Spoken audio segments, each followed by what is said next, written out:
ধেয়ে আসতে পারে, কারণ বিপদ বলে আসে না। পেশাদারদের দুর্ঘটনার ব্যাপার তো রয়েইছে, কিন্তু যারা শখের বোট চালক তারাও কিন্তু পিছিয়ে নেই এই দুর্ঘটনার রেসে।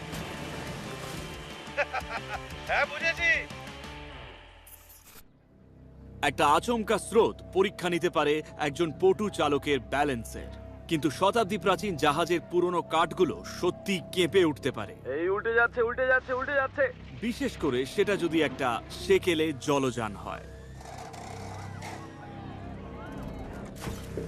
এটাই তো হওয়ার ছিল। একটা বোকা লোক এইভাবে চালালে এটাই তো হবে। এই টাগবোটটা জাহাজটিকে বাঁচানোর প্রাণপণ চেষ্টা করেছিল, কিন্তু একটা স্রোতের যে কত ক্ষমতা সেটাতে ক্যাপ্টেন নজরই দেননি।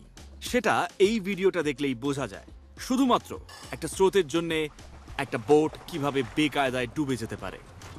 প্রতি বছর প্রায় 4000-এরও বেশি নৌ দুর্ঘটনা ঘটে, এবং প্রধান কারণ অনভিজ্ঞ কিংবা অমনোযোগী ক্যাপ্টেন।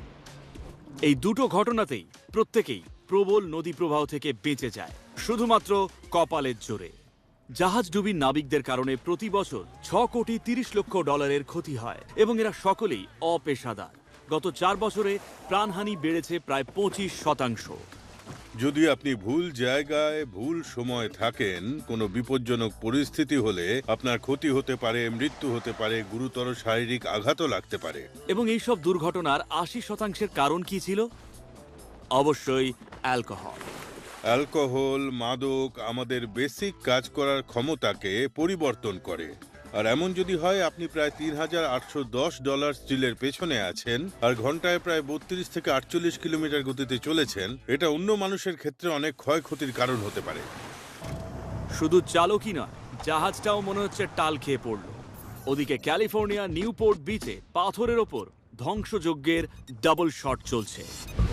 ওই একই বন্দরে অন্য একদিন হঠাৎই একটা $30,00,000 ইয়ট উপসাগরের চারপাশে ঘুরছিল, কিন্তু আচমকাই ব্যালেন্স সামলাতে না পেরে ধাক্কা খাচ্ছিল অন্যান্য বোটগুলোর সঙ্গে। মনে হচ্ছে বোট চালক এখনো বোট পার্কিং করা শেখেনি। আমি জলের দিকে তাকিয়েছিলাম এবং হঠাৎ কাঁচ ভাঙার শব্দ শুনতে পাই। আমি বাইরের দিকে তাকাতেই দেখি লোকটা ইয়ারটাকে নিয়ে এদিকে ওদিকে ধাক্কা মারছে। আমি দেখছিলাম আর ভাবছিলাম, আরে করছেটা কি? এ বাবা, কি অবস্থা হলো! এত দামি বোটটা যে কার তা জানি না, কিন্তু এই বোটের যে চালক সে বাড়িতে গিয়ে বাবার কাছে খুব বকা খাবে, সেটাতে কোনো সন্দেহ নেই। ওই লোকগুলো 3 দিন ধরে নেশা করছিল। মোট ক্ষতির পরিমাণ ওদের $1 কোটি বেশি হয়েছিল। এই সমস্ত কিছু হলো কিভাবে? বলছি তো আমি জানি না। তুমি জানো না? আমি কিচ্ছু জানি না। তুমি জানো না তুমি বোটে কিভাবে এলে? না, একদম না।